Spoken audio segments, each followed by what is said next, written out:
पन्हाळा व पावनगड हे दोन्ही किल्ले एका लहानशा खिंडीने एकमेकापासून वेगळे झाले. गडवाटेवरील गडाचा दरवाजा इंग्रजांनी पूर्णपणे उद्ध्वस्त केल्याने आज त्याच्या कोणत्याच खुणा दिसून येत नाहीत. पुढे जाताना उजव्या बाजूस काही दगडी पायऱ्या दिसतात. या पायऱ्या चढून गेल्यावर रचीव दगडातील शिवमंदिर दिसते. याच्या आवारात उद्ध्वस्त दीपमाळ व काही भग्न मूर्ती आहेत.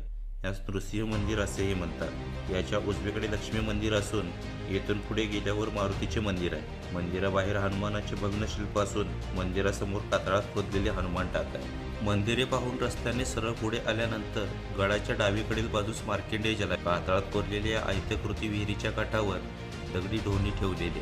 विहिरीच्या पायऱ्यांची झीज झालेली असून बाजूला वाढलेली झाडी आहे. विहिरीसमोर घरीव दगडात बांधलेले महादेवाचे सुंदर मंदिर असून यासमोर नंदी मंडप दिसून येतो. पूर्वाभिमुख मंदिराची गर्भगृह व सभामंडप अशी रचना असून मंदिरासमोर गाड्यावर 2 तोफा मांडून ठेवलेले.